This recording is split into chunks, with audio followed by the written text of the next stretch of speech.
Capítulo 4. El origen inconsciente del héroe. Preparados por los capítulos anteriores, abordamos la personificación de la libido en forma de conquistador, un héroe o un demonio. Con esto, el simbolismo deja lo impersonal y el reino neutro, que caracteriza al astral y símbolo meteorológico, y toma forma humana. Él figura de un ser que pasa de la tristeza a la alegría, de la alegría a la tristeza, y que, como el sol, a veces se su cenit, a veces se sumerge en la noche más oscura, y surge de esta misma noche a un nuevo esplendor. 341. Al igual que él, el sol, guiado por sus propias leyes internas, asciende desde la mañana hasta el mediodía, y pasando más allá del mediodía desciende hacia noche, dejando tras de sí su esplendor, y luego se hunde por completo en la noche que todo lo envuelve. Así también la humanidad sigue su curso de acuerdo con leyes inmutables, y también se hunde, después de haber completado su curso, en la noche, para levantarse de nuevo por la mañana a un nuevo ciclo en sus niños. La transición simbólica del sol al hombre es fácil y practicable. La tercera y última creación de Miss Myers también toma este curso. Ella llama a esta pieza Chihuantopel, un poema hipnagógico. Ella nos da la siguiente información sobre las circunstancias que rodean el origen de esta fantasía. Después de una noche de cuidados y ansiedad, me acosté a dormir a eso de las 11:30.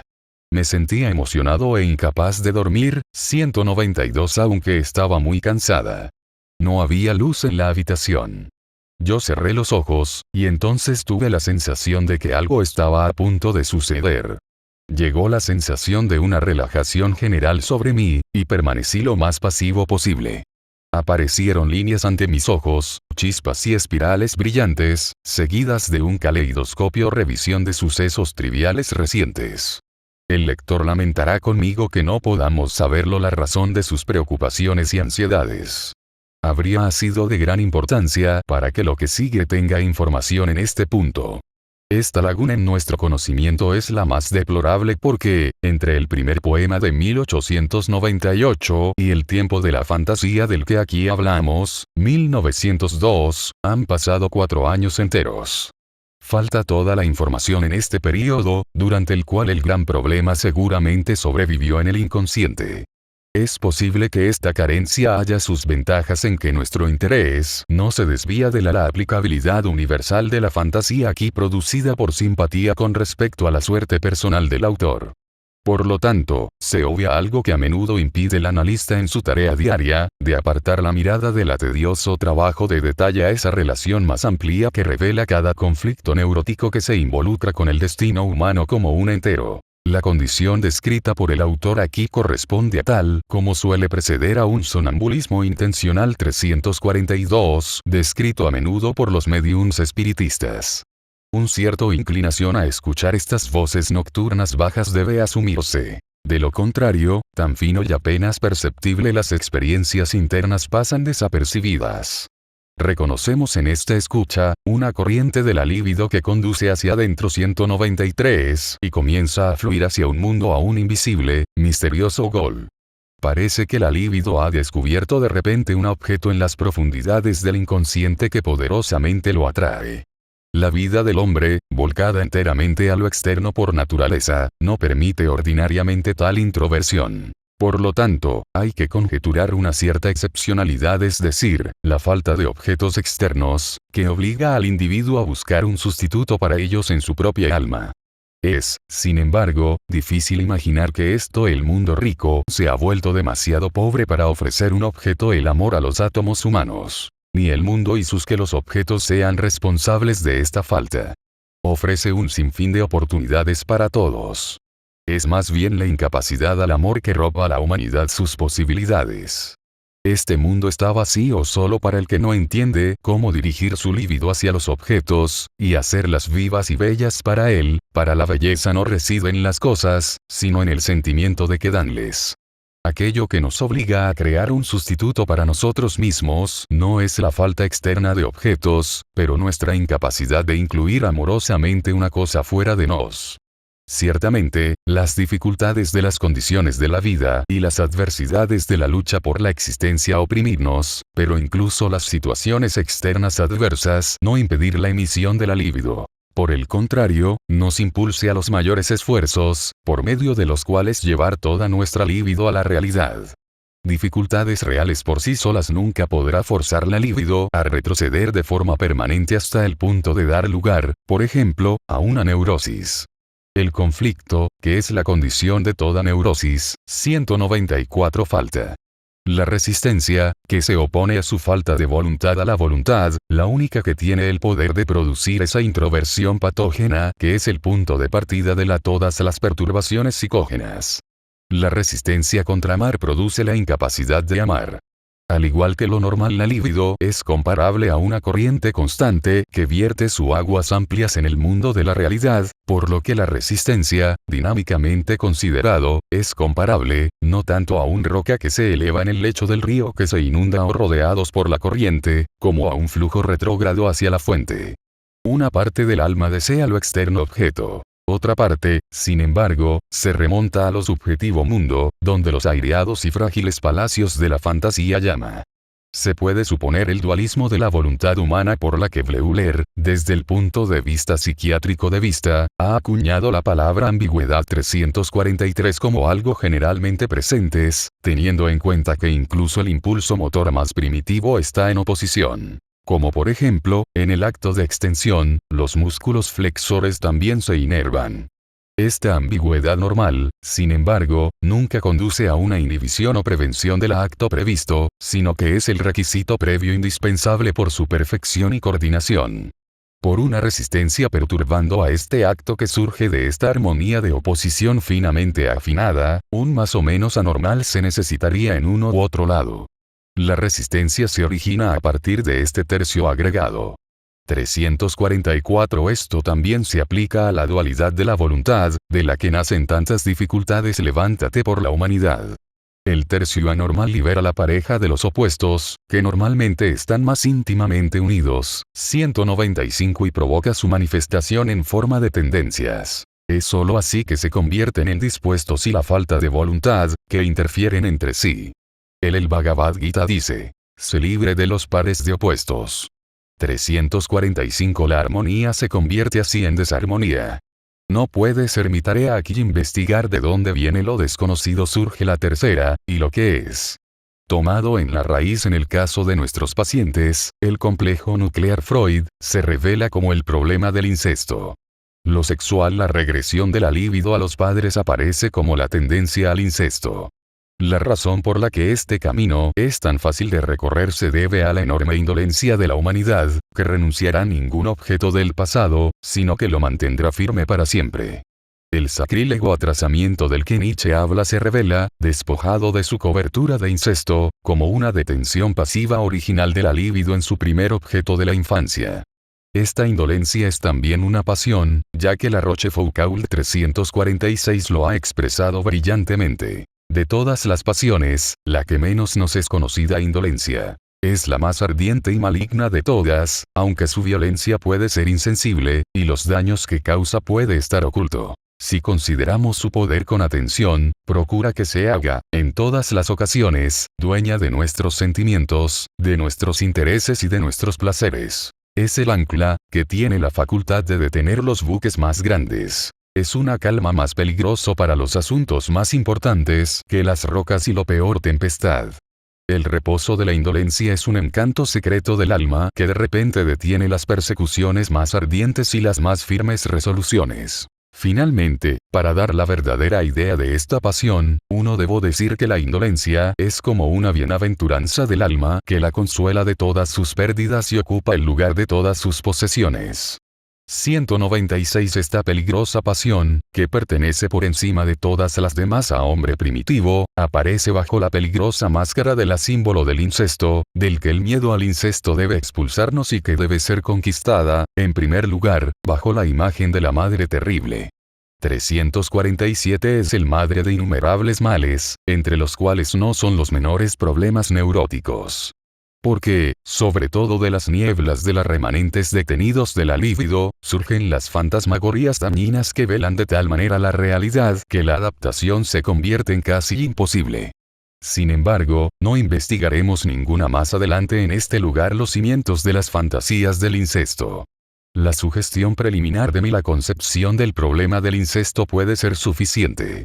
Nosotros solo se ocupan aquí de la cuestión de si la resistencia que conduce a la introversión en nuestro autor significa una dificultad externa consciente o no. Si se tratara de una dificultad, entonces, en efecto, la libido sería violentamente represado, y produciría un torrente de fantasías, que pueden designarse mejor como esquemas, es decir, planes sobre cómo se podrían superar los obstáculos. Ellos serían ideas muy concretas de la realidad que buscan pavimentar el camino de las soluciones. Sería una meditación extenuante, de hecho, ¿cuál sería más probable que condujera a algo más que a un poema hipnagógico? El pasivo condición descrita arriba de ninguna manera encaja con un obstáculo, sino que, precisamente a través de su sumisión pasiva, indica una tendencia que, sin duda, desprecia la realidad soluciones y prefiere los sustitutos fantásticos. Finalmente y esencialmente se trata, por tanto, de un conflicto, tal vez a la manera de aquellos conflictos anteriores 197 lo que dio lugar a las dos primeras creaciones inconscientes. Por lo tanto, nos vemos obligados a concluir que el objeto no puede ser amado, porque una cantidad predominante de la libido prefiere un objeto fantasioso, que debe ser traído desde las profundidades del inconsciente como una compensación por la realidad que falta. Los fenómenos visionarios, producidos en las primeras etapas de la introversión, se agrupan entre los fenómenos bien conocidos 348 de la visión hipnagógica. Se forman, como expliqué en un artículo anterior, el fundamento de la verdadera visión es de las autorrevelaciones simbólicas de la libido, como ahora podemos expresarlo. La señorita Miller continúa. Entonces tuve la impresión de que se estaba comunicando inminente de inmediato. A mí me pareció como si se repitieran en mí las palabras. Habla, oh Señor, porque tu siervo escucha. Abre mis oídos. Este pasaje describe muy claramente la intención. La expresión comunicación es incluso un término corriente en círculos espiritistas.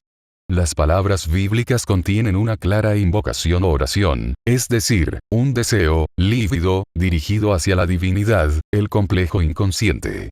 La oración se refiere a Samuel, y 3, donde Samuel por la noche fue llamado 3 veces por Dios, pero creyó que era Elí llamando, hasta que éste le informó que era Dios que él mismo hablaba, y que debía responder si su nombre fue llamado de nuevo. Habla, oh Señor, por tu siervo oye. El soñador usa estas palabras realmente en un sentido inverso sentido, es decir, para producir a Dios con ellos.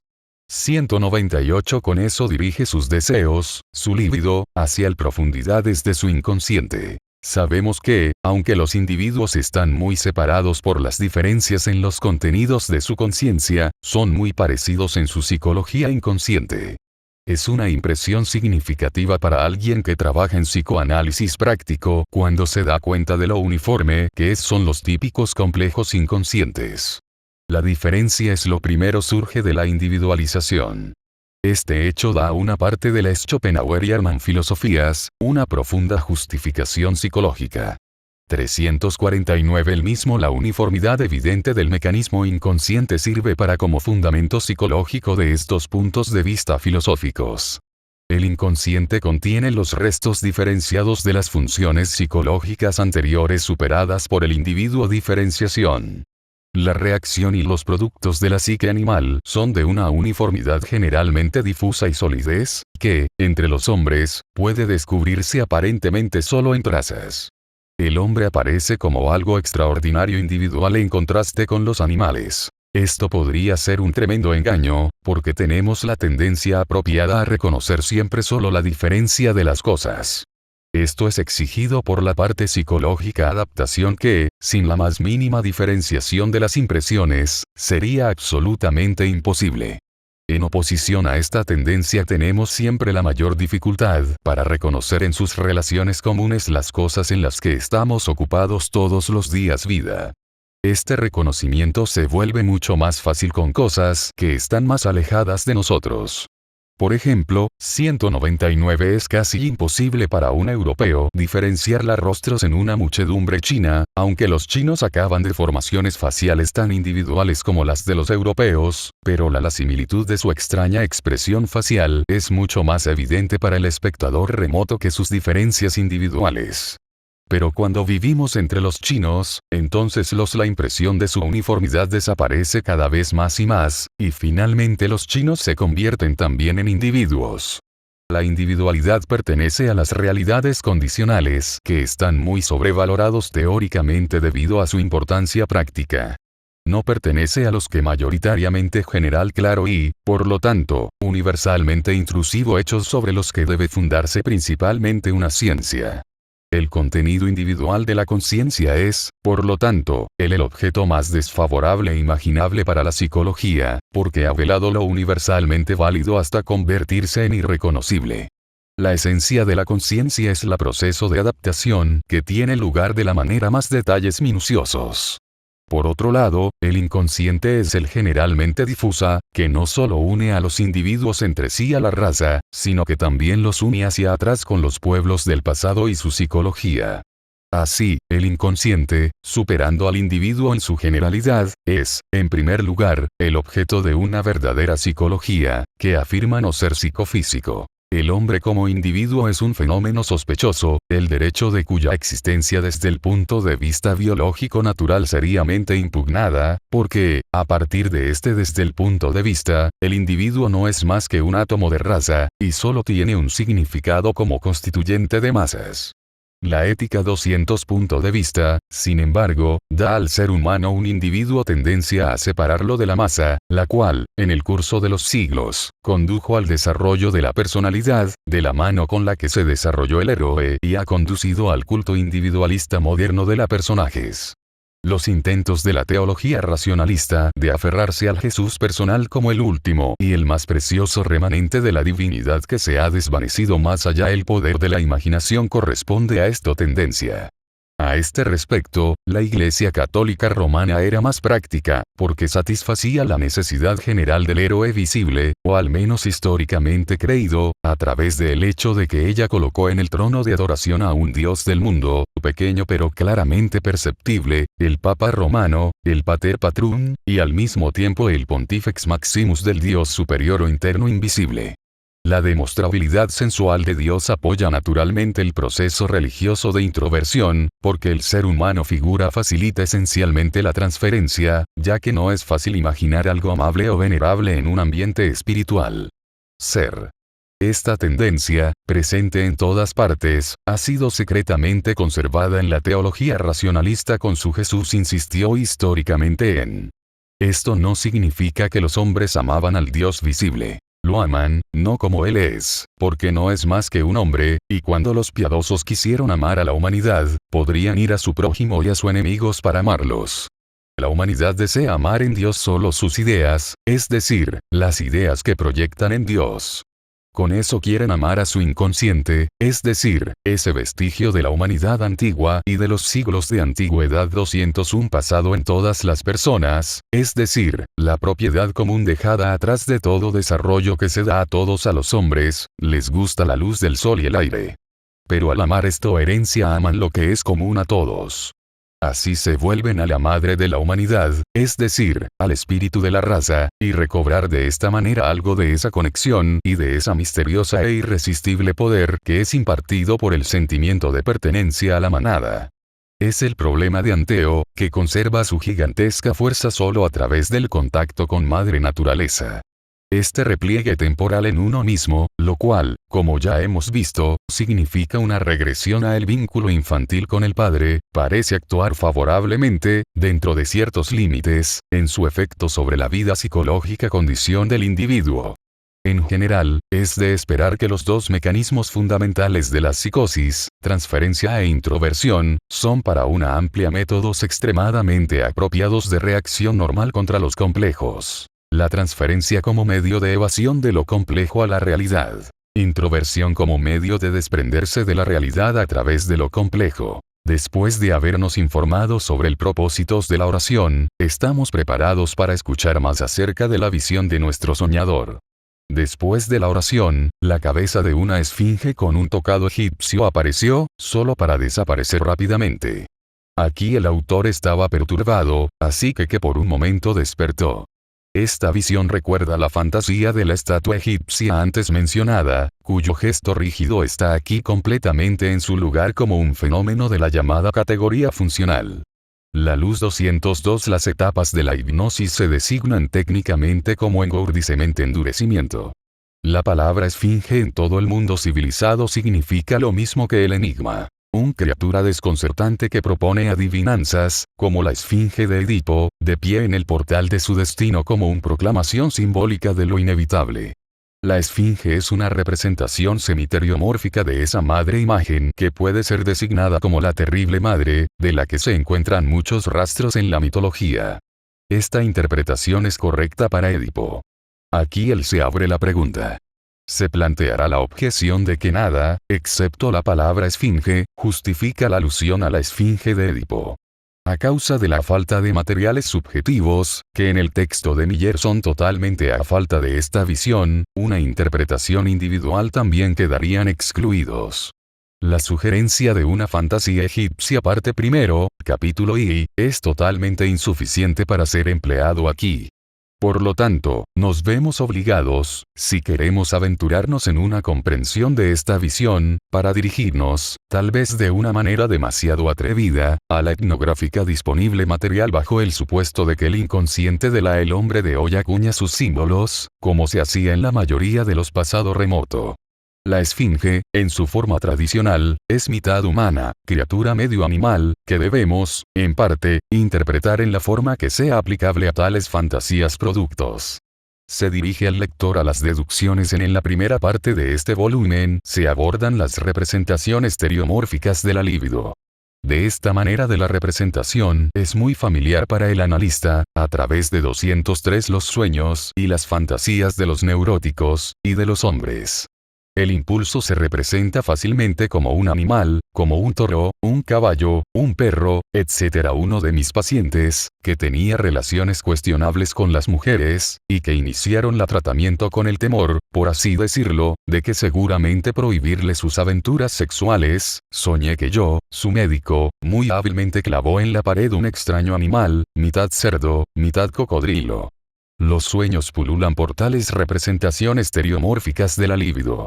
Mixto. Los seres, como los que están en este sueño, no son raros. Una serie de ilustraciones muy bellas, donde especialmente la parte inferior, la mitad del animal, fue representada estereomórficamente, ha sido suministrado por Wertzinger. 350. La libido que fue representada estereomórficamente es la sexualidad animal que se encuentra en un estado reprimido. La historia de la represión, como hemos visto, se remonta al problema del incesto, donde los primeros motivos de resistencia moral contra la sexualidad se muestran a sí mismos. Los objetos de lo reprimido líbido son, en último grado, las imágenes del padre y madre. Por lo tanto, los símbolos estereomórficos, en la medida en que como no simbolizan meramente la libido en general, tienen tendencia a presentar al padre y a la madre, por ejemplo, el padre representado por un toro, la madre por una vaca. De estas raíces, como señalamos anteriormente, probablemente surgen los atributos estereomórficos de la divinidad. En la medida en que la libido reprimida se manifiesta bajo ciertas condiciones, como la ansiedad, estos animales son generalmente de una naturaleza horrible. En la conciencia estamos apegados por todos los lazos sagrados a la madre. En el sueño que persigue nosotros como un animal terrible. La esfinge, mitológicamente 204 considerado, es en realidad un animal de miedo, que revela rasgos de un derivado materno. En la leyenda de Edipo la esfinge es enviada por Hera, que odia a Tebas a causa del nacimiento de Baco. Porque Edipo conquista la esfinge, que no es más que miedo a la madre, se casará con Yocasta, su madre, por el trono, y la mano de la reina viuda de Tebas pertenecía a aquel que liberó a la tierra de la plaga de la esfinge. En la genealogía de la esfinge es rica en alusiones al problema mencionado aquí. Es hija de Chnida, una mestiza. Ser. Una hermosa doncella arriba, una horrible serpiente abajo. Esta doble criatura corresponde a la imagen de la madre. Arriba, la mitad humana, encantadora y atractiva. Abajo, la horrible mitad animal, convertida en miedo animal a través de la prohibición del incesto. Se deriva de Chnida de la Omnimadre, la Madre Tierra, Gea, quien, con los tártaros, el inframundo personificado, el lugar de horrores, la dio a luz. La propia Chnida es la madre de todos los terrores, de la quimera, de Sila, de Gorgó, del horrible Cerbero, del león de Nemea y del águila que devoró el hígado de Prometeo. Además de esto dio a luz a varios dragones. Uno de sus hijos es Ortrus, el perro del monstruoso Gerión, que fue asesinado por Hércules. Con este perro, su hijo, Echnida, en el coito incestuoso, produjo la esfinge. Estos materiales bastará para caracterizar esa cantidad de líbido, lo que llevó al símbolo de la esfinge. Sí, a pesar de la falta de material subjetivo, podemos aventurarnos a hacer una inferencia del símbolo de la esfinge de nuestro autor. Debemos decir que la esfinge representa una cantidad incestuosa original 205 de la libido desprendida del vínculo con la madre. Quizás es mejor posponer esta conclusión hasta que tengamos examinado las siguientes visiones. Después de que la señorita Miller se hubo concentrado de nuevo, en la visión se desarrolló aún más. De repente apareció un azteca, absolutamente claro en todos los detalles. Las manos abiertas, con dedos grandes, la cabeza de perfil, blindado, tocado similar a los adornos de plumas de los americanos indio. El conjunto era algo sugestivo de la escultura. El antiguo carácter egipcio de la esfinge es reemplazado aquí por la antigüedad americana, por los aztecas. El idea esencial no es ni Egipto ni México, ya que los dos no se podían intercambiar. Pero es el factor subjetivo que el soñador produce a partir de su propio pasado. Tengo frecuentemente observada en el análisis de los estadounidenses que ciertos complejos inconscientes, es decir, la sexualidad reprimida, están representados por el símbolo de un negro o de un indio. Por ejemplo, cuando un europeo dice en su sueño, entonces vino un individuo harapiento y sucio, para los estadounidenses y para el que vive en el trópico es un negro. Cuando con los europeos es un vagabundo o un criminal, con los americanos es un negro o un indio, lo que representa la propia personalidad sexual reprimida, y la única considerado inferior. También es deseable entrar en el particulares de esta visión, ya que hay varias cosas digno de mención. El gorro de plumas, que naturalmente tenía consiste en plumas de águila, es una especie de amuleto mágico. El héroe asume al mismo tiempo algo parecido al sol carácter de esta ave cuando se adorna con 206 sus plumas, así como el coraje y la fuerza del enemigo se apropian de tragarse su corazón o de tomar su cuero cabelludo. Al mismo tiempo, la cresta de la pluma es una corona que es equivalente a los rayos del sol. La historia e importancia de la identificación del sol se ha visto en la primera parte 351. Se atribuye un interés especial a la mano, que se describe como abiertos, y los dedos, que se describen como grande. Es significativo que sea la mano sobre la que el énfasis distintivo cae. Uno podría haber esperado más una descripción de la expresión facial. Está bien, sabe que el gesto de la mano es significativo. Desgraciadamente aquí no sabemos nada de eso. No obstante, podría mencionarse una fantasía paralela, que también pone el énfasis en las manos. Un paciente en un hipnagógico vio a su madre pintada en una pared, como un cuadro en una iglesia bizantina. Levantó una mano, abierta de par en par, con los dedos separados. Los dedos eran muy grandes, hinchados en protuberancias en los extremos, y cada uno rodeado de un pequeño halo. La asociación inmediata con esta imagen eran los dedos de una rana con discos de succión en el termina. Luego la similitud con el pene. El entorno antiguo de esta imagen materna también es de importancia. Evidentemente la mano tenía, en esta fantasía, un significado fálico.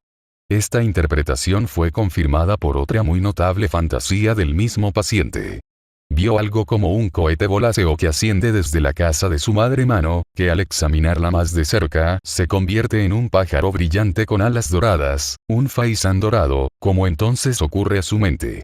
Hemos visto en el capítulo anterior que 207 la mano tiene en realidad un significado fálico, generativo, y que este significado juega un papel importante en la producción de fuego. En relación con esta fantasía, no hay más que una observación a hacer. El fuego se agujereaba con la mano. Por lo tanto viene de la mano. Agni, el fuego, era adorado como un pájaro de alas doradas. 352 es extremadamente significativo que es la mano de la madre. Debo negarme a mí mismo la tentación de entrar más profundamente en esto. Que sea lo que Dios quiera suficiente para haber señalado la posible significación de la mano de los aztecas por medio de estas manos paralelas fantasías.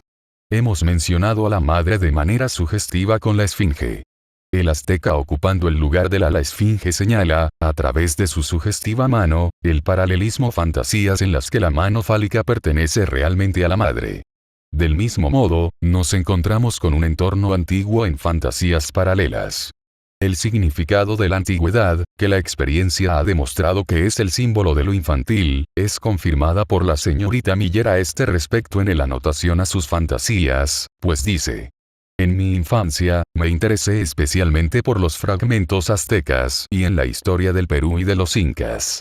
A través de los dos análisis de los niños que se han hemos logrado una visión de la vida del niño pequeño mundo, y han visto lo que los intereses ardientes y preguntas rodean secretamente a los padres, y que los padres son, durante mucho tiempo, los objetos del mayor interés. 353 Estamos, por lo tanto, justificados para sospechar que el engaste antiguo se aplica a los antiguos, es decir, a los padres, y que, en consecuencia, este azteca a 208 o algo del padre o de la madre en sí mismo. Hasta este punto las insinuaciones indirectas del tiempo apuntan solo a la madre, que es nada notable en una chica americana, porque los americanos, como resultado del desapego extremo de la padre, se caracterizan por una madre muy enorme complejo, que a su vez se relaciona con la especial posición de la mujer en los Estados Unidos.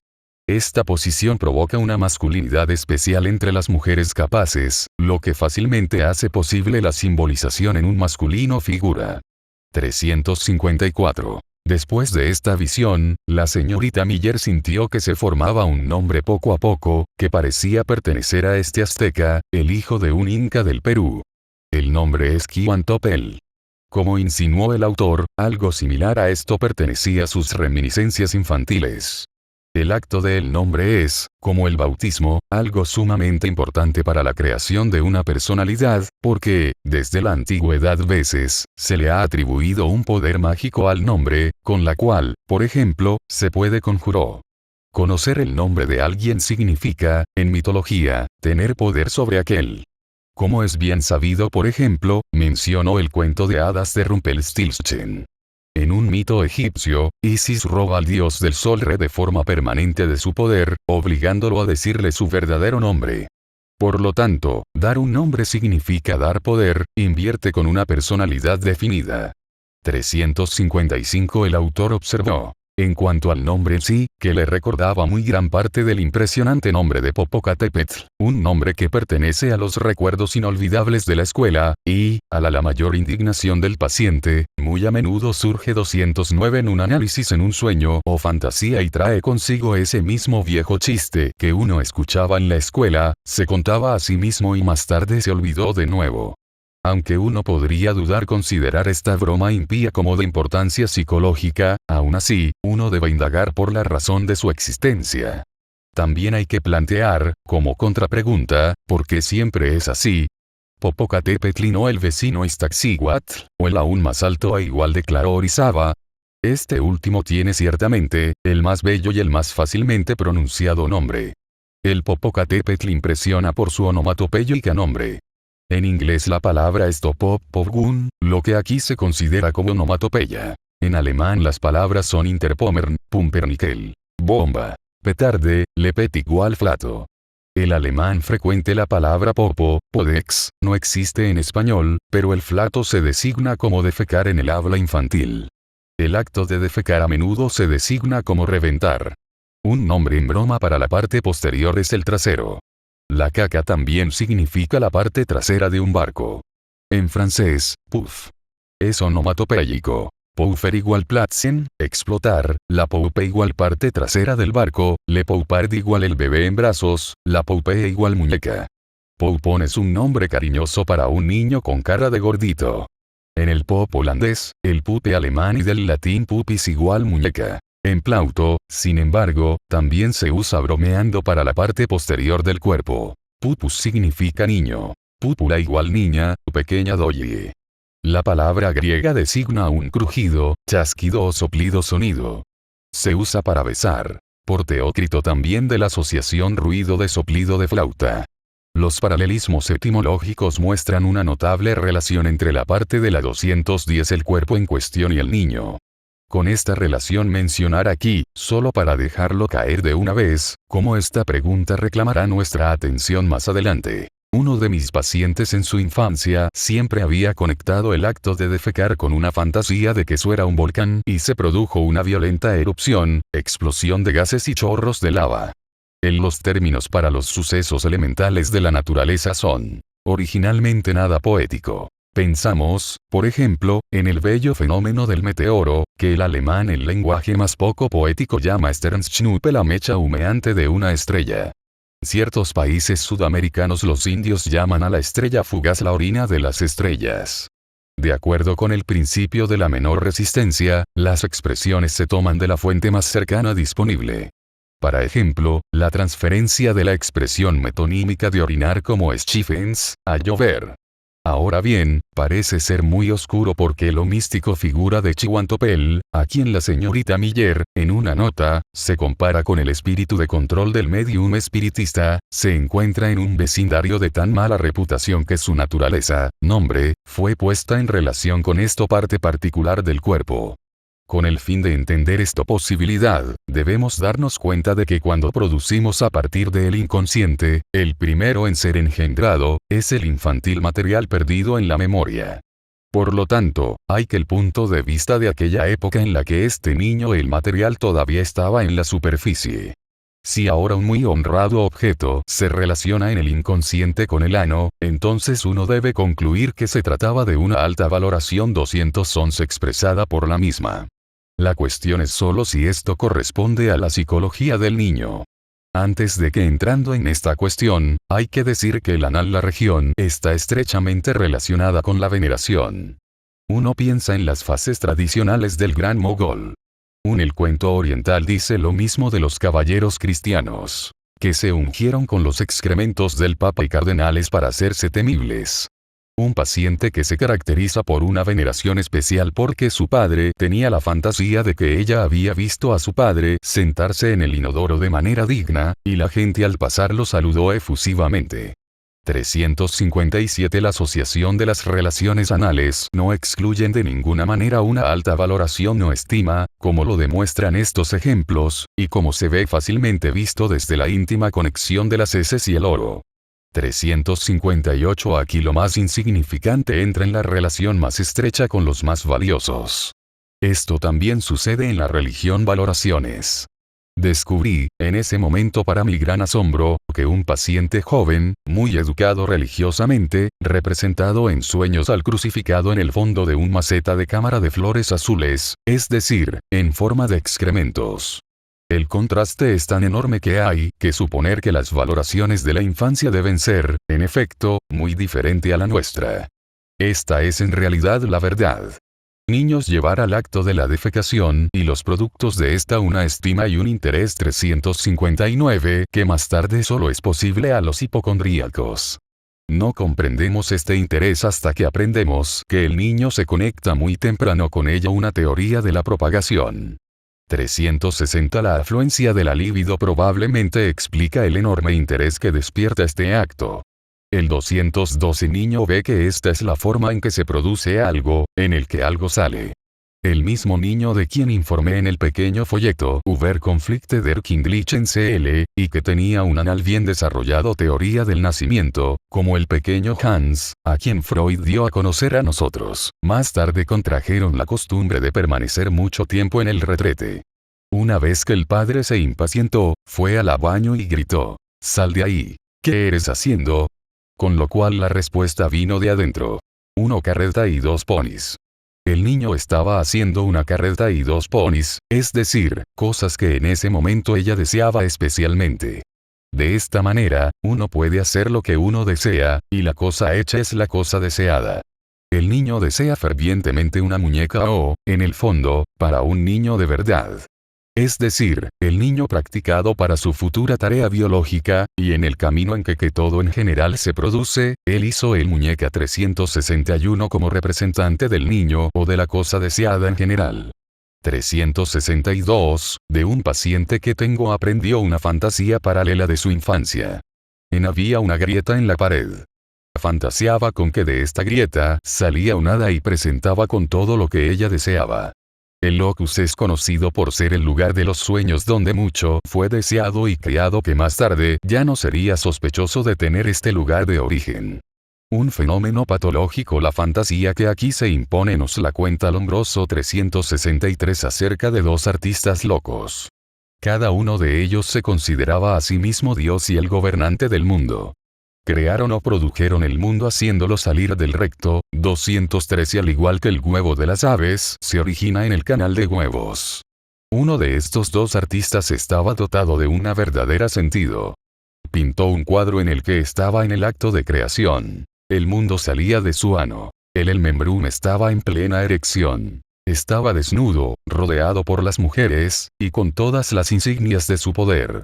Los excrementos es, en cierto sentido, la cosa deseada, y en eso cuenta recibe la valoración correspondiente. Cuando yo entendió por primera vez esta conexión, una observación hecha hace mucho tiempo, y que me perturbaba mucho porque nunca lo entendí correctamente, me quedó claro. Se refería a un paciente educado que, en circunstancias muy trágicas, tuvo que ser separada de su esposo y de su hijo, y fue llevado al manicomio. Exhibía una típica apatía y descuido, que se consideraba como deterioro mental afectivo. Incluso en ese momento yo dudaba de este deterioro, y se inclinaba a considerar como un ajuste secundario. Me esforcé especialmente por averiguar cómo podría descubrir la existencia del afecto en este caso. Finalmente, después de más de 3 horas de duro trabajo, logré encontrar una línea de pensamiento que de repente llevó al paciente a una situación completamente adecuada y por lo tanto, fuertemente estado emocional. En este momento la conexión afectiva con ella se restableció por completo. Eso sucedió por la mañana. Cuando regresé a la hora señalada por la noche a la sala para la había embadurnado, para mi recepción, de la cabeza a los pies con excrementos, y exclamó riendo. ¿Te agrada? Nunca lo había hecho antes. Fue claramente destinado para mí. La impresión que recibí 214 se trataba de una afrenta personal y, como resultado de esto, estuve convencido durante años después del deterioro afectivo de tales casos. Ahora entendemos este acto como una ceremonia infantil de bienvenida o una declaración de amar. El origen de Chihuantopel, es decir, una inconsciente personalidad, por lo tanto, en el sentido de la explicación previa. Yo mismo lo hago, produzco, lo invento. Es una especie de creación humana o nacimiento por vía anal ruta. Los primeros pobladores estaban hechos de excrementos, alfareros, tierra o arcilla. El latín lutum, que realmente significa tierra humedecida, también tiene el significado transferido de suciedad. En Plauto es incluso un término de abuso, algo como escoria. El nacimiento desde el ano también recuerda del motivo de echarse atrás. Un conocido ejemplo es el mandamiento oracular, que Deucalión y Pirra, que fueron los únicos supervivientes del gran diluvio, recibido. Iban a tirar detrás de ellos los huesos de la Gran Madre.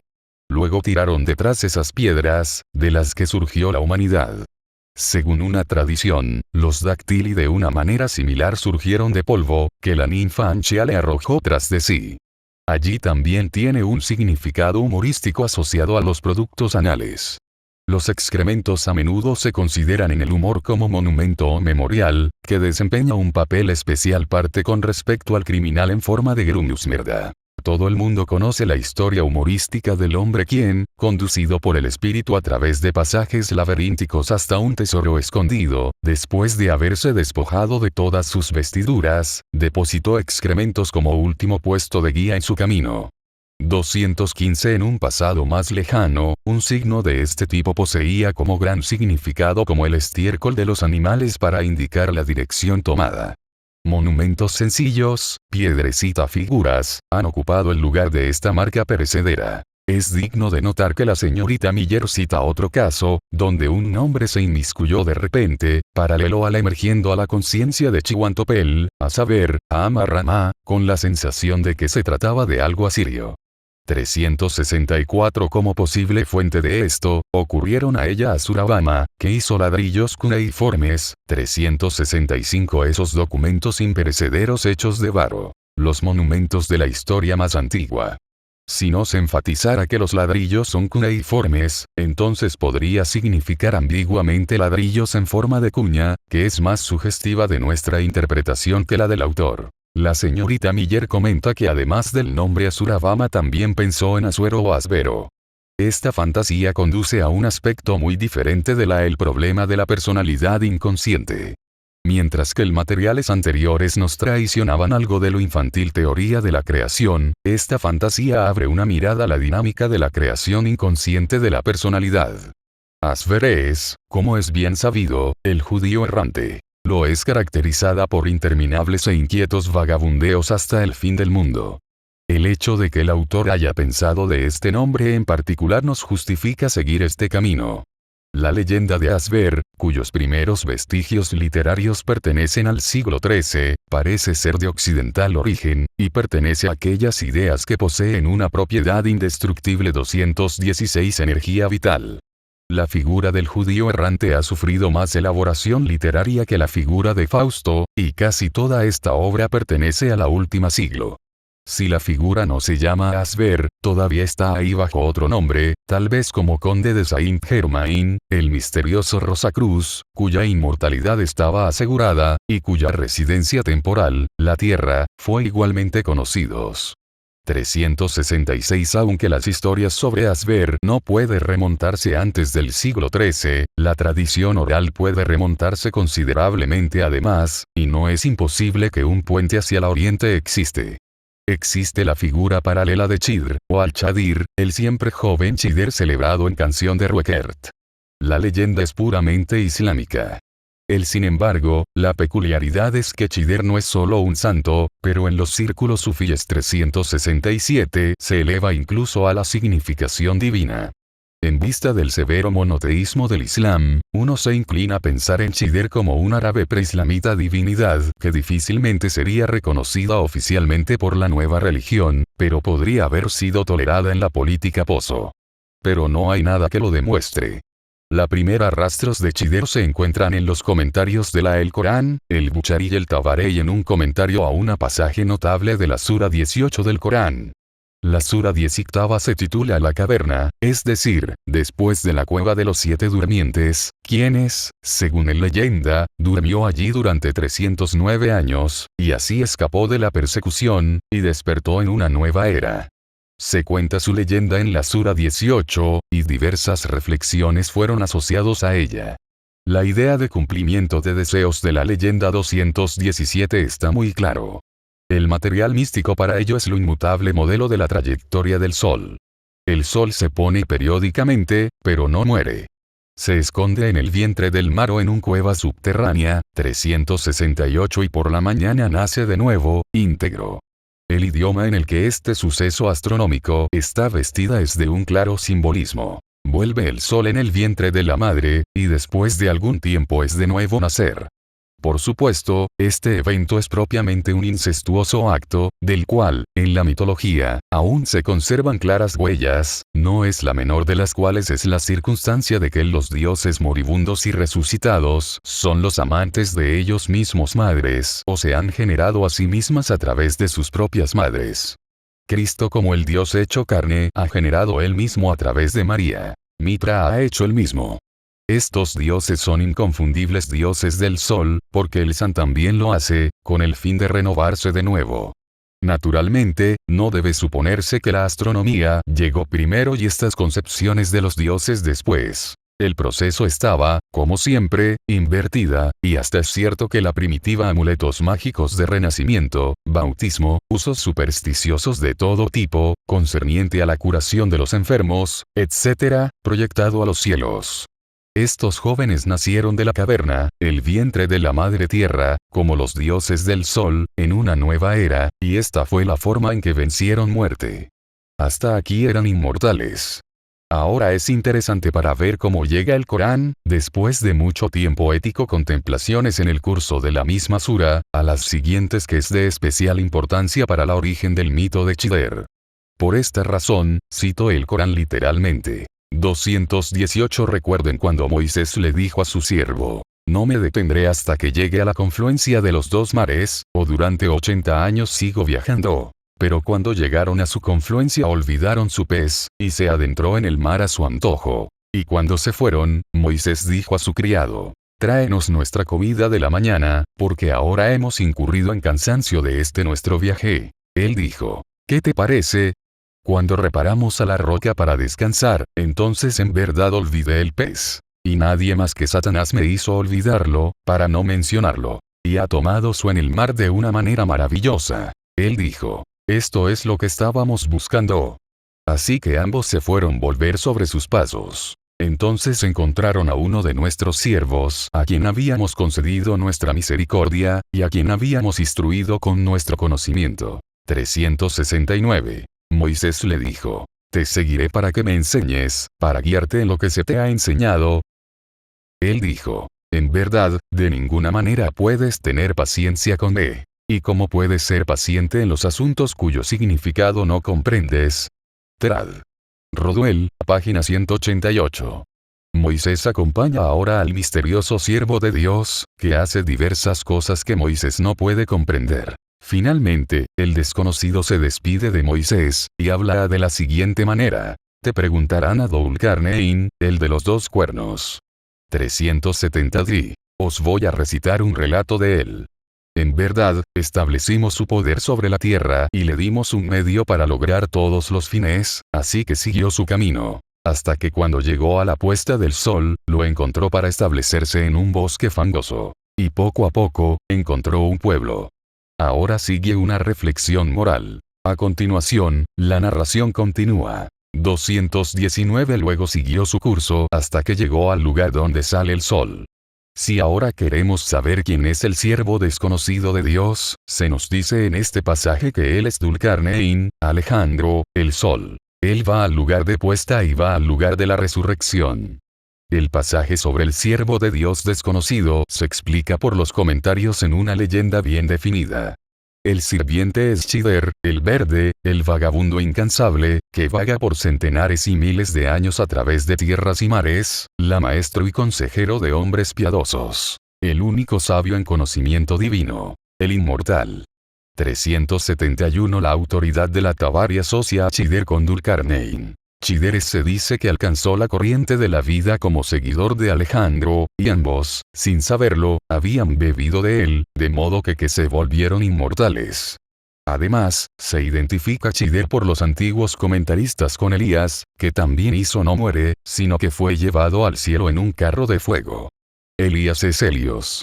372 Es de observar que Asber también debe su existencia a un lugar oscuro en el santo cristiano Escrituras. Este lugar se encuentra en Mateo 16, 28. Primero viene la escena en la que Cristo nombra a Pedro como el roca de su iglesia, y lo nombra gobernador de su poder. 373 Después de eso sigue la profecía de su muerte, y luego viene el pasaje: de cierto os digo que hay algunos que están aquí no gustarán la muerte hasta que vean al Hijo del Hombre venir en su reino. He aquí la escena de la transfiguración. 220 Y se transfiguró delante de ellos, y su rostro resplandeció como el sol, y sus vestidos eran blancos como la luz. Y he aquí, se les aparecieron Moisés y Elías, hablando con él. Entonces respondió Pedro y dijo a Jesús: Señor, es bueno para que nosotros estemos aquí. Si quieres, hagamos aquí 3 tabernáculos. Uno para ti, otro para Moisés y otro para Elías. De estos pasajes se deduce que Cristo está de pie sobre el mismo plano que Elías, sin identificarse con él. 375 Aunque el pueblo lo considera como Elías. En la ascensión coloca a Cristo como idéntico a Elías. El profecía de Cristo muestra que existen aparte de uno más inmortales que no morirán hasta que Parusai. Según Juan Esxi, versículo 22, el niño Juan fue considerado como uno de estos inmortales, y en la leyenda de que de hecho, no está muerto, sino simplemente dormido en el suelo hasta Parusai, y respira de modo que el polvo se arremolina alrededor de su tumba. 376 Como es evidente, existen puentes transitables desde Cristo a través de Elías a Chider y Asuero. Se dice en un relato de esta leyenda que Dulcarnein condujo a su amigo Chider a la fuente de la vida para que bebiera de la inmortalidad. 378 Alejandro también se bañó en la corriente de la vida y realizó las abluciones rituales. Como mencioné anteriormente en una nota al pie de página, según Mateo Svi. Versículo 12, Juan el Bautista es Elías, por lo tanto, primariamente idéntico a Chider. Ahora, sin embargo, es de notar que en la leyenda árabe Chider aparece más bien como un compañero o acompañado, Chider con Dulcarnein y no con Elías, semejantes a ellos. O se identificaba con ellos 379. Hay por lo tanto, dos figuras similares que se parecen entre sí, 221 pero que, sin embargo, son distintos. La situación análoga en la leyenda cristiana se encuentra en la escena de El Jordán, donde Juan conduce a Cristo a la fuente de la vida. Allí está Cristo, el subordinado, Juan el superior, similar a Dulcarnein y Chider, o Chider y Moisés, también Elías. Esta última relación, especialmente, es tal que Boyers compara a Chider y Elías, por un lado. Del lado, con Gilgamesh y su hermano mortal Eabani. Al otro lado, con los dioscuros, uno de los cuales es inmortal, el otro mortal. Esta relación también se encuentra en Cristo y Juan el Bautista, 380 por un lado, y Cristo y Pedro, por el otro. Solo el último paralelo con nombre encuentra su explicación a través de la comparación con el Mitraico Misterios, donde se revelan los contenidos esotéricos a nosotros a través de los monumentos. Sobre el mármol mitraico relieve de Klagenfurt 381 se representa como con una lomitra corona a Helios, quien se arrodilla ante él o de lo contrario, flota hacia él desde abajo. Mitra está representado en un monumento mitraico de Osterburgen como su mano derecha el hombro del buey místico sobre Helios, que está de pie inclinado ante él, con la mano izquierda descansando en la empuñadura de una espada. Una corona yace entre ellos en el tierra. Cumont observa acerca de esta escena que probablemente representa el prototipo divino de la ceremonia de la iniciación en el grado de Miles, en el que una espada y se le confirió una corona al místico. Helios es, por lo tanto, nombró a las millas de Mitra. En general, a su manera, Mitra parece ocupar el papel de patrona de Helios, lo que nos recuerda la audacia de Hércules hacia Helios. En su viaje hacia Gerión, Helios arde 222 demasiado acalorado. Hércules, lleno de ira, lo amenaza con sus flechas infalibles. Por lo tanto, Helios se ve obligado a ir presta al héroe su nave solar, con la que estaba acostumbrado a viajar a través del mar. Así Hércules regresa a Eritea, a los rebaños de ganado de Gerión. 382 El monumento de Klagenfurt, Mitra, también está representado apretando la mano de Helios, ya sea en despedida o como una ratificación. En otra escena, Mitra monta el carro de Helios, ya sea para la ascensión o el mar viaje.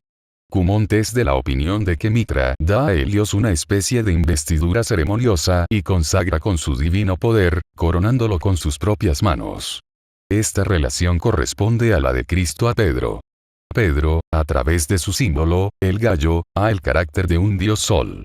Después de la ascensión, o viaje marítimo, de Cristo, es el pontífice visible de la divinidad. Sufre, por lo tanto, la misma muerte, crucifixión, como Cristo, y se convierte en el gran romano deidad, Sol Invictus, la iglesia conquistadora, triunfante encarnado en el Papa.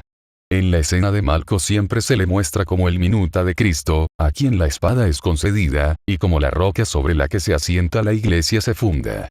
La corona 384 también se da a quien la posee el poder de atar y liberar. Así, Cristo, como el Sol, es el Dios visible, mientras que el Papa, como el heredero de los Césares romanos, es Solis Invicticomes. El Sol poniente nombra a un sucesor al que inviste con el poder del Sol. 385 Dulcarnein le da a Chider la vida eterna. Chider comunica su sabiduría a Moisés. 386 Incluso existe un informe según el cual 223 el siervo olvidadizo de Josué bebe del pozo de vida, con lo cual se vuelve inmortal, y es colocado en un por Chider y Moisés, como castigo, y es arrojado mar adentro, una vez más un fragmento de un mito del sol, el motivo del viaje por mar. El símbolo primitivo, que designa esa porción del zodíaco en el que el sol, con el solsticio de invierno, de nuevo entra en el curso anual, es la cabra, el signo del pez, el El sol sube como una cabra a la montaña más alta, y más tarde entra en el agua como un pez. El pez es el símbolo del niño. 388 Para el niño anterior su nacimiento vive en el agua como un pez, y el sol, porque se sumerge en el mar, se convierte a partes iguales en niño y pez. El pez, sin embargo, es también un símbolo fálico, también un símbolo para la mujer. 390 En pocas palabras, el pez es un lívido símbolo, y, en efecto, como parece predominantemente para el renovación de la libido. El viaje de Moisés con su siervo es un viaje de vida, 80 años. Envejecen y pierden su fuerza vital, lívido, es decir, pierden el pez que persigue su rumbo de una manera maravillosa al mar, lo que significa la puesta del sol. Cuando los dos se dan cuenta de su pérdida, descubren en el lugar donde está la fuente de la vida donde el pez muerto revivió y saltó a la chidera envuelto en su manto. 391 Sentado en el tierra. Según otra versión, se sentó en una isla en el mar, o en el lugar más húmedo de la tierra, que es decir, acaba de nacer de las profundidades maternas. Donde el pez desapareció Chider, el verde, había nacido como un hijo de las aguas profundas, con la cabeza velada, un Kabir. 224 Un proclamador de la sabiduría divina. El antiguo babilonio Anesea, que fue representado en forma de pez, y cada día salía del mar como pez, para enseñar a la gente sabiduría. 392 Su nombre fue puesto en relación con de Juan. Con la salida del sol renovado todo lo que vivía en la oscuridad, como animal acuático o pez, rodeado de todos los terrores de la noche y de la muerte, 393 se convirtieron en el resplandeciente fuego firmamento del día. Así, las palabras de Juan el Bautista 394 adquieren un significado especial. A la verdad, yo os bautizo con agua para arrepentimiento, pero el que viene en pos de mí es más poderoso que yo, cuyos zapatos no soy digno soportar. Él os bautizará con el Espíritu Santo y con fuego. Con Boyers también podemos comparar a Chider y Elías, Moisés y su siervo Josué, con Gilgamesh y su hermano Eabani. Gilgamesh deambuló por el mundo, impulsado por la ansiedad y el anhelo de encontrar la inmortalidad. Su camino lo llevó a través de los mares hasta el sabio Utnapishtim, Noé, que supo cruzar las aguas de la muerte. Allí, Gilgamesh tuvo que sumergirse hasta el fondo de la mar por la hierba mágica que lo llevaría de regreso a la tierra de los hombres. Cuando hubo regresado de nuevo a su país natal tierra, una serpiente le robó la planta mágica, el pez otra vez se deslizó en el mar. Pero a la vuelta de la tierra de los bienaventurados, un marinero inmortal acompañado aquel que, desterrado por una maldición de Utnapishtim, fue prohibido para volver a la tierra de los bienaventurados. El de Gilgamesh el viaje había perdido su propósito a causa de la pérdida de la hierba mágica. En cambio, está acompañado por un inmortal, cuyo destino, por cierto, no podemos aprender de los fragmentos 225 de la epopeya. Este inmortal desterrado es el modelo para Asber, como Jensen 395 observó acertadamente. De nuevo nos encontramos con el motivo de los dioscuros, mortales e inmortal, sol poniente y naciente. Este motivo también es representado como si se proyectaran desde el héroe. El Sacrificium Mitriacum, el sacrificio del toro, en su representación religiosa muy a menudo flanqueada por los dos dadoforos, cautes y cautopates, uno con uno elevado y el otro con una antorcha bajada. Representan hermanos que revelan su carácter a través de la posición de la antorcha. Kumon los conecta, no sin sentido, con los cerotes sepulcrales que como los genios con las antorchas invertidas tienen un significado tradicional. Se supone que uno representa la muerte y el otro vida. No puedo dejar de mencionar la semejanza entre el Sacrificium Mitriacum, donde los sacrificados el toro en el centro está flanqueado a ambos lados por dadopores, al sacrificio cristiano del cordero, carnero. El crucificado también está tradicionalmente flanqueado por los dos ladrones, uno de los cuales asciende al paraíso, mientras que el otro desciende al infierno. 396 La idea de lo mortal y lo inmortal parece haber pasado también a la cristiana adorar. Los dioses semíticos a menudo se representan flanqueados por dos paredroi. Por ejemplo, Baal de Edesa, acompañado de Asís y Monimos, Baal como el sol, acompañado por Marte y Mercurio, como se expresa en enseñanzas. Según el punto de vista caldeo, los dioses se agrupan en tríadas. En este círculo de ideas pertenece también a la Trinidad, la idea del Dios Trino, en que Cristo debe ser considerado en su unidad con la 226 el Padre y el Espíritu Santo. Lo mismo hacen los dos ladrones pertenecer interiormente a Cristo.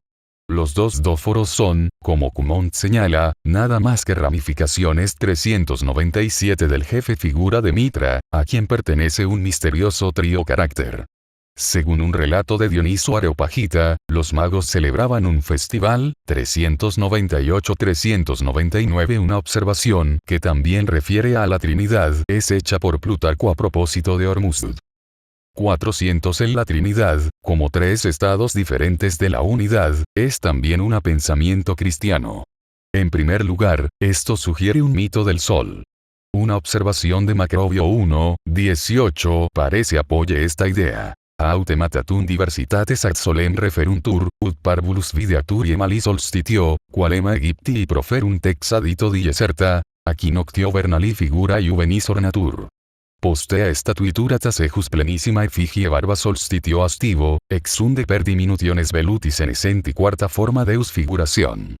401-402. Como observa Cumont, cautes y cautapates ocasionalmente llevan en sus manos la cabeza de un toro y un escorpión. 403 Tauro y Escorpio son signos equinocciales, que indican claramente que la escena del sacrificio se refiere principalmente al ciclo solar. El sol naciente, que se sacrifica a sí mismo 227 el solsticio de verano, y el sol poniente.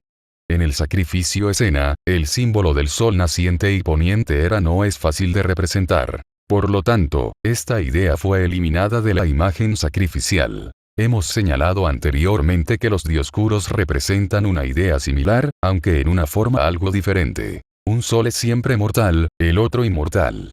Como toda esta mitología del sol no es más que una proyección psicológica a los cielos, la tesis fundamental probablemente sea como sigue. Del mismo modo que el hombre se compone de un ser mortal e inmortal parte, así el sol es un par de hermanos, 404 uno de los cuales es mortal, el otro inmortal. Este pensamiento está en la base de toda teología en general.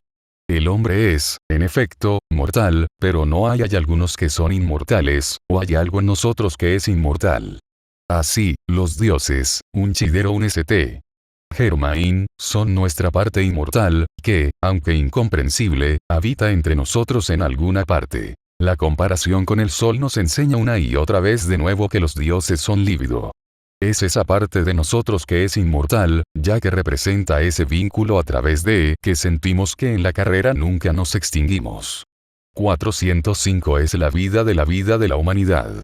Sus manantiales, que vienen desde las profundidades del inconsciente, llegan, como lo hace la vida en general, desde la raíz de toda la humanidad, ya que, en efecto, no somos más que una ramita desprendida de la madre y trasplantada. Puesto que lo divino en nosotros es la libido, no debemos maravillarnos que hemos llevado con nosotros en nuestra teología representaciones antiguas de la antigüedad, que dan la figura trinitaria del Dios. Hemos tomado esto 228 del simbolismo fálico, la originalidad de lo cual bien puede ser indiscutible. 408 Los genitales masculinos son la base de esta trinidad. Es un hecho anatómico que un testículo generalmente se coloca un poco más alto que el otro, y también es un muy antiguo, pero, sin embargo, superstición de que un testículo genera un niño y el otro una niña. Un bajorrelieve babilónico tardío de la colección de la Hart 410 parece estar de acuerdo con este punto de vista. En el centro de la imagen se encuentra un andrógino dios, rostro masculino y femenino. Sobre el ala derecha, lado masculino, se encuentra una serpiente, con un halo solar alrededor su cabeza. A la izquierda, lado femenino, también hay una serpiente, con la luna sobre su cabeza. Por encima de la cabeza del dios hay 3 estrellas. Este conjunto parecería para confirmar la trinidad de la representación. El sol, la serpiente en el lado derecho es masculino. La serpiente a la izquierda el lado es femenino, representado por la luna. Esta imagen posee un sufijo sexual simbólico, que hace que el significado de todo lo intrusivo. Del lado masculino se encuentra un rombo, símbolo favorito de los genitales femeninos. En el lado femenino hay una rueda o feri. Un rueda siempre se refiere al Sol, pero los radios están engrosados y agrandado en los extremos, lo que sugiere fálico simbolismo. Parece ser una rueda fálica, que fue no desconocido en la antigüedad. Hay bajorrelieves obscenos donde Cupido hace girar una rueda de nada más que falos. 413 es no solo la serpiente, que sugiere el significado fálico del Sol. Cito un caso especialmente notable, de una abundancia de pruebas. En la colección de antigüedades de Verona 229 descubrí una inscripción mística romana tardía en la que se las siguientes declaraciones. Estos símbolos se leen fácilmente. Sol falo, luna vagina, útero. Esta interpretación es confirmada por otra figura de la misma colección. Allí lo mismo se encuentra la representación, solo se reemplaza el recipiente 414 por la figura de una mujer. Las impresiones en las monedas, donde en el centro se ve una palma enredada por una serpiente, flanqueada por dos piedras, testículos, o bien en el medio una piedra rodeado por una serpiente. A la derecha una palma, a la izquierda una, genitales femeninos, debe interpretarse de manera similar. En las investigaciones de Lahart, el culto de Venus, hay una moneda de Perga, donde Artemisa de Perga está representada por una piedra cónica, fálica, flanqueada por un hombre, que se dice que son hombres, y por una figura femenina, se dice que es Artemisa. Los hombres, los llamados lunus, son encontrados en un bajorrelieve ático, aparentemente con la lanza sino fundamentalmente un cetro con un significado fálico, flanqueado por Pan con un garrote, falo, y una hembra figura.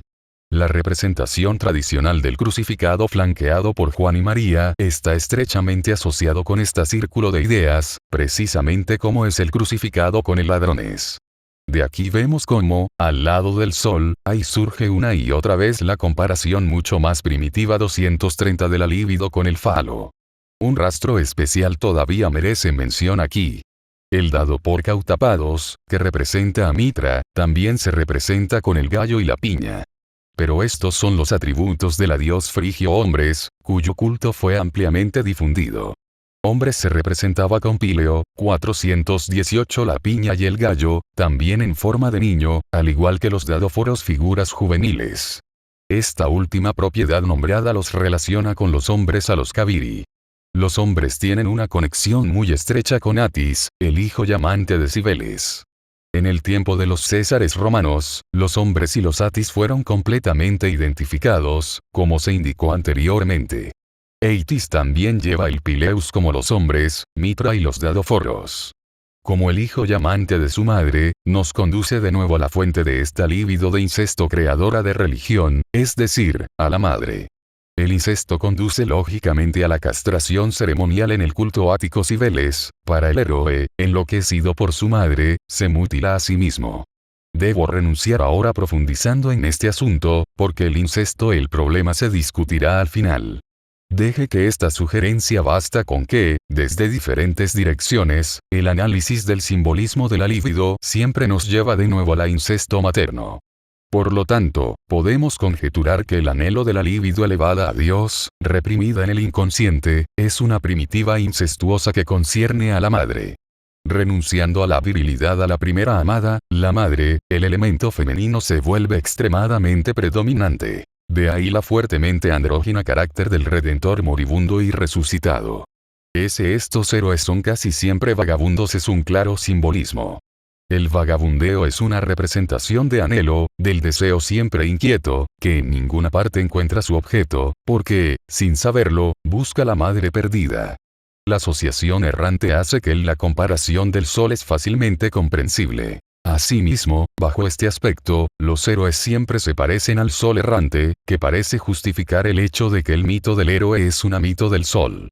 Pero el mito del héroe, sin embargo, es, como me parece el mito de nuestro propio sufrimiento inconsciente, que tiene un anhelo insaciable por todas las fuentes más profundas de nuestro propio ser. Para el cuerpo de la madre, y a través de ella para la comunión con la vida infinita en las innumerables formas de existencia. Aquí debo presentar las palabras del maestro que ha adivinado lo más profundo raíces de los anhelos fáusticos. A regañadientes, reveló un misterio más elevado. En la soledad están entronizadas las diosas, no hay espacio a su alrededor, lugar y tiempo aún menos. Solo hablar de ellos es vergonzoso. Son las mamás.